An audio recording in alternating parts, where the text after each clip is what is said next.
nom du Père, du Fils et du Saint-Esprit. Amen. Mes très chers frères et sœurs, nous célébrons donc la conversion de saint Augustin. Hier, nous avons célébré la fête de sa maman, sainte Monique, qui, comme je le disais, avait une part active et fervente dans la conversion de son fils. Cela n'a pas été simple du tout. Nous l'avons déjà vu à plusieurs reprises quand nous prêchons sur Augustin. C'était un jeune homme brillant, mais plus têtu qu'une bourrique. Il ne voulait pas entendre parler de Dieu et son cœur était un gros bloc de béton armé, totalement insensible à la parole de Dieu. Pourtant, Dieu, dès la naissance, l'avait doté des charismes les plus merveilleux, et notamment celui, et je le revendique aussi comme charisme intéressant, celui d'être orateur. Car il faut bien reconnaître que quand on est timide ou qu'on n'aime pas parler en public, c'est compliqué. Augustin n'avait pas ce souci.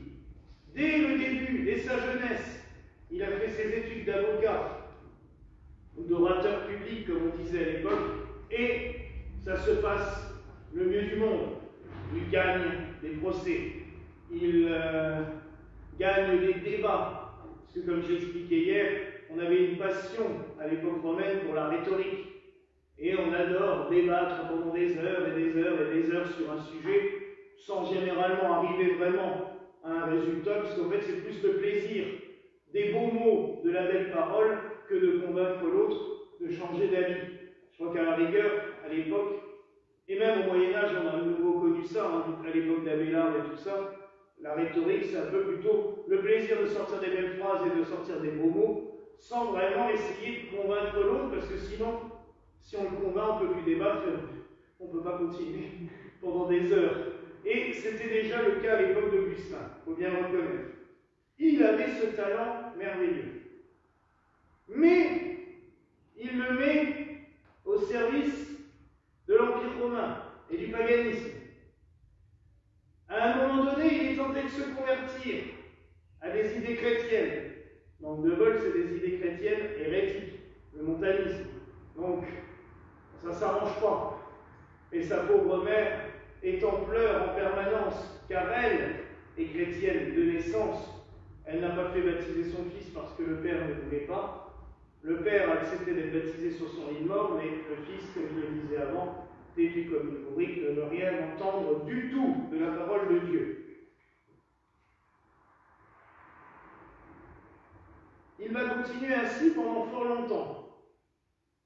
Il va prendre une concubine, ne pouvant pas se marier avec une esclave, il est tombé amoureux de son esclave, il va lui faire un enfant, dont il s'occupera, il va quand même être un père aimant, mais à un moment donné, il va fuir, se rendant compte que sa vie n'est pas bonne, qu'il ne sait pas par quel bout la prendre. Il va quitter l'Algérie, on n'appelait pas l'Algérie à l'époque, c'était les régions berbères, sa ville d'Hippone, il a été à Carthage, puis il part à Rome. À Rome, il est nommé orateur de l'Empire à Milan. Et c'est là que quelques mois plus tard, sa mère, sa compagne et l'enfant vont le rejoindre. Ce qui va provoquer chez lui une colère assez forte parce qu'il cherchait à fuir sa vie, se rendant bien compte que sa vie n'avait pas de sens, n'avait pas de but et qu'il partait dans tous les sens justement, et là se retrouvait confronté à Monique, sa maman, à l'esclave qu'il a pris comme compagne, mais qui est toujours malheureusement au rang d'esclave, puisqu'à Rome, on n'en changeait pas facilement, et son fils, il ne sait de nouveau plus où aller et comment s'y prendre. À l'époque, c'est l'empereur Théodose, je crois, qui est à Milan. C'est une capitale impériale. Le nom, je ne suis pas sûr. Sur Théodose, je vous cache un blanc, donc je ne suis plus tout à fait sûr. On va dire l'empereur, ce sera plus simple. Mais Milan est une capitale impériale. et la mère de l'empereur qui dirige à la place de son fils. Non, c'est peut-être plutôt Valentine, parce que une mère qui dirige à la place de son fils, ça pourrait plutôt être Valentine, je crois. Mais bon, la mère dirige l'Empire à la place de son fils, c'est un fantoche qui est sur son trône et qui dit « oui maman », et il se retrouve face à un orateur en face qui lui dit « non maman ». Parce que quand sa maman lui dit « convertis-toi, crois au Christ », non, non, non. Donc on se retrouve un petit peu par élément détourné avec un combat de mère. Il y en a une qui gagnera, ça c'est sûr. Parce que, en tant qu'orateur de l'Empire, on demande à Augustin, l'Empire est devenu armien, ils ont versé tous dans l'hérésie arienne, et la mère de l'empereur n'a rien trouvé mieux que de réquisitionner la basilique chrétienne pour y célébrer le culte arien. L'évêque de Milan, qui est pas un petit bonhomme, c'est saint Ambroise, qui est quand même un grand théologien, un forcené de Dieu, je dirais.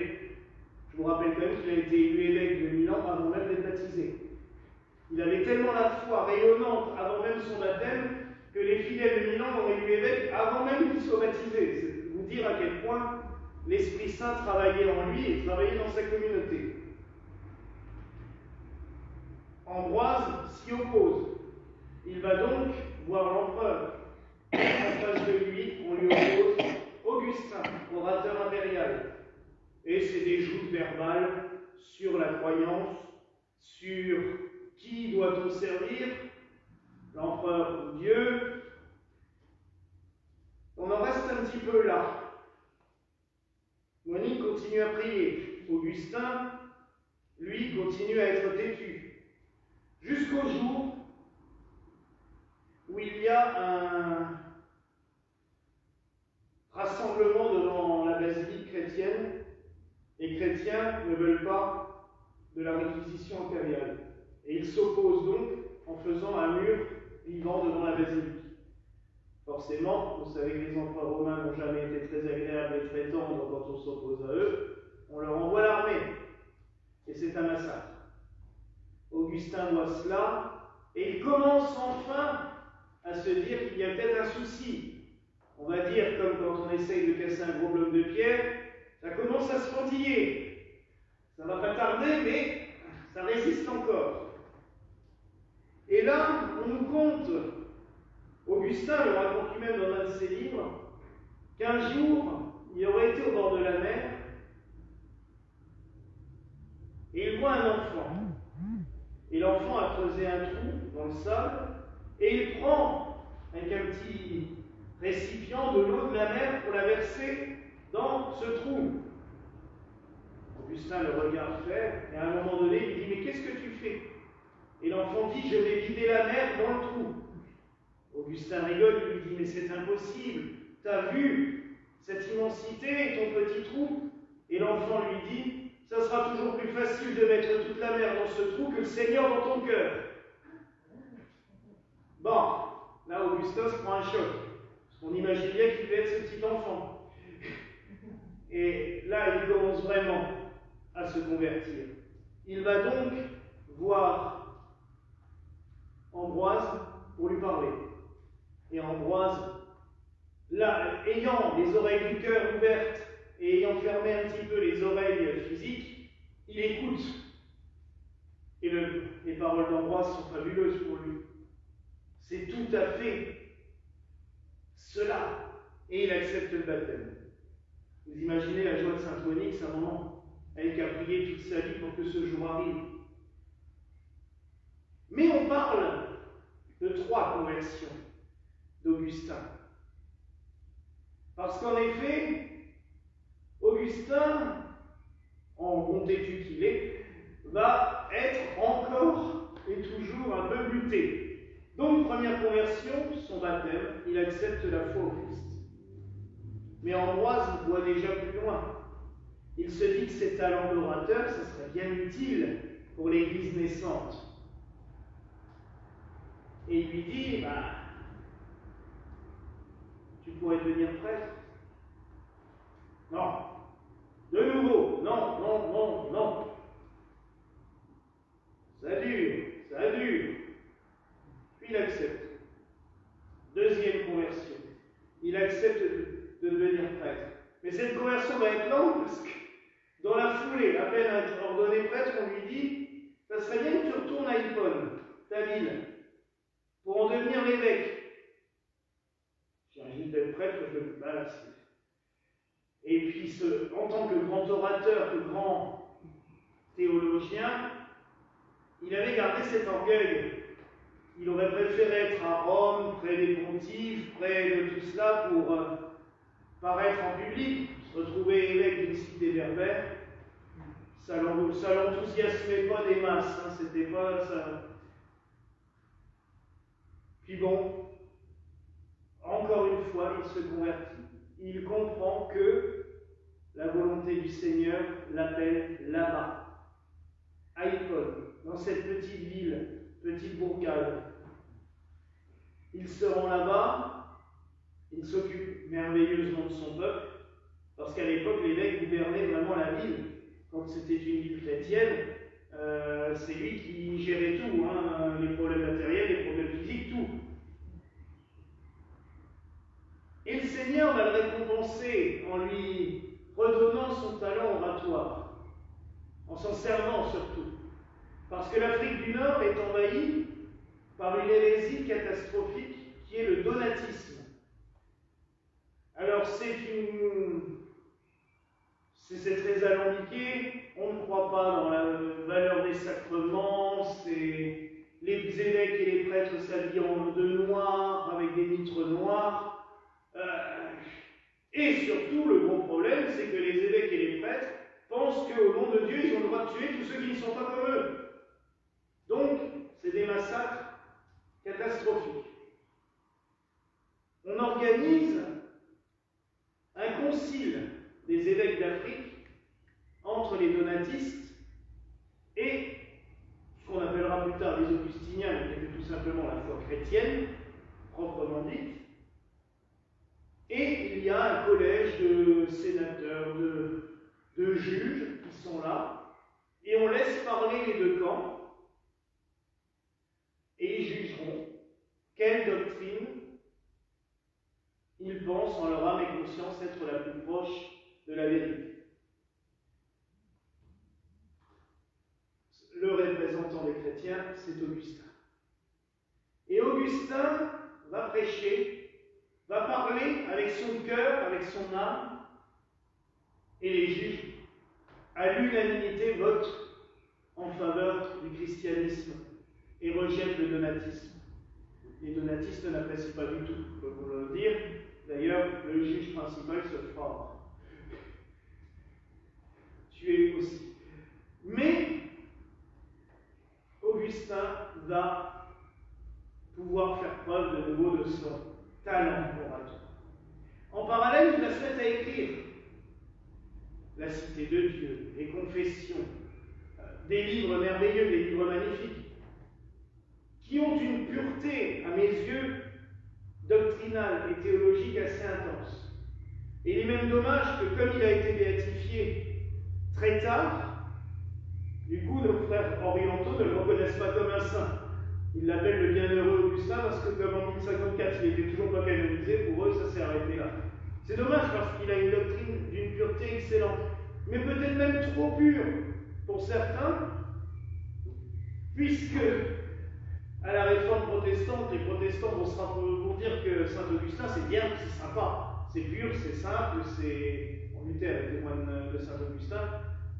Résultat des courses, par la suite, quand un prêtre catholique fera un livre où étudiera la théologie de saint Augustin, on l'accusera tout de suite d'hérésie.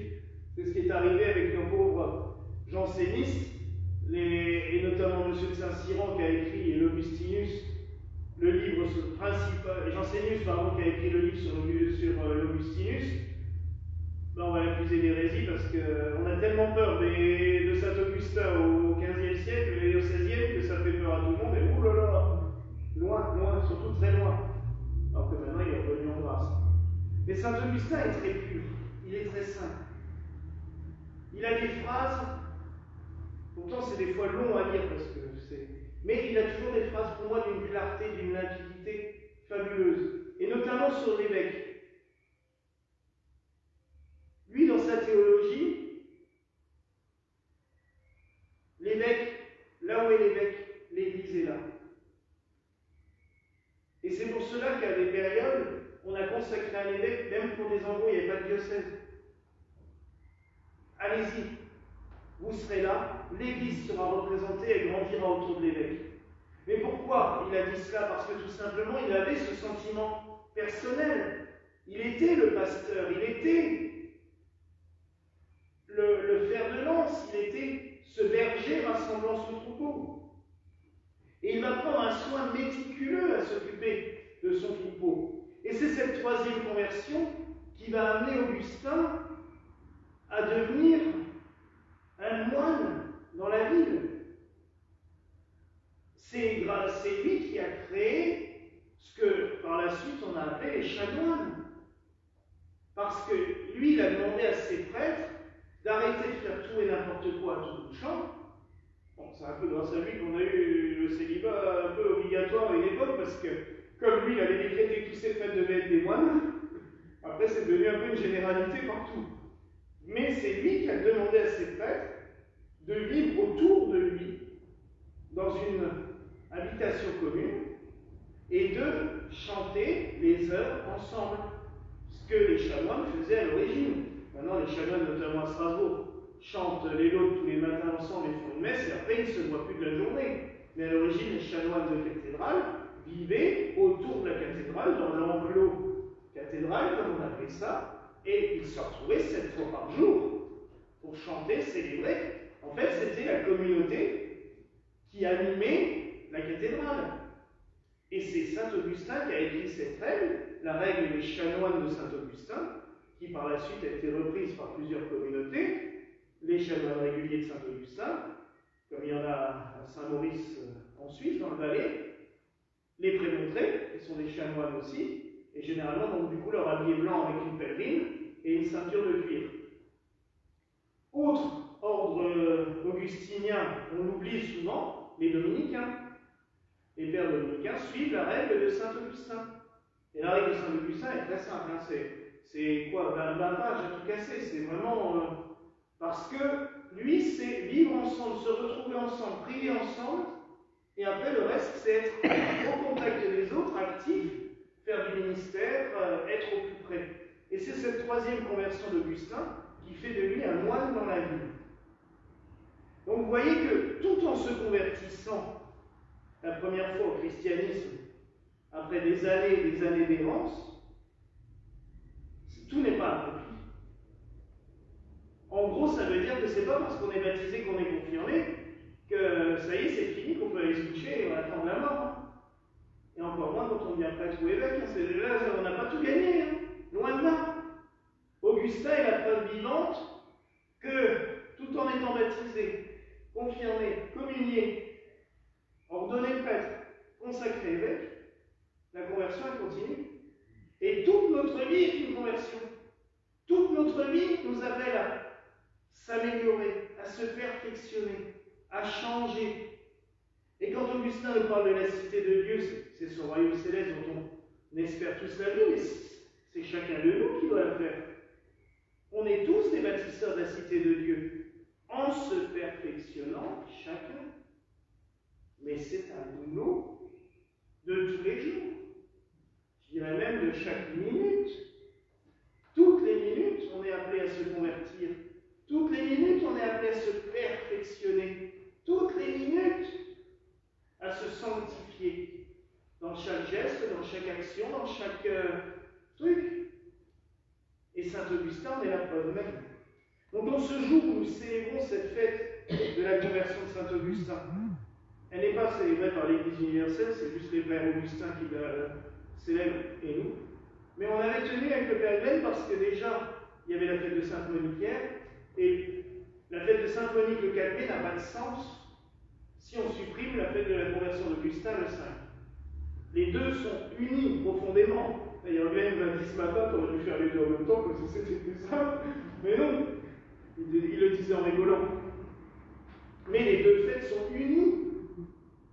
Et cette fête de la conversion de saint Augustin est intéressante, encore plus même que sur celle de saint Paul, parce que saint Paul c'est foudroyant, c'est brutal, c'est radical. Augustin c'est un cheminement. Et c'est bien l'image de notre vie à toutes et tous, d'un cheminement de vie. Et jusqu'à la dernière seconde, jusqu'à notre dernier souffle de vie, on est appelé à se convertir. Convertir, c'est tourner nos cœurs vers le Seigneur, c'est changer. Jusqu'à la dernière seconde, on est appelé à se convertir. Car dans toutes nos actions, il y a quelque chose toujours qu'on peut parfaire, qu'on peut modifier, qu'on peut améliorer. Là, il faut être perfectionniste. Là, il faut être méticuleux. C'est un travail de tous les jours. Alors, mes frères et sœurs, que saint Augustin nous aide à nous convertir chaque jour, à nous perfectionner et à nous tourner toujours plus vers le Seigneur, notre Seigneur Jésus-Christ. Voilà la grâce que je vous souhaite en ce jour, au nom du Père, du Fils et du Saint-Esprit. Amen.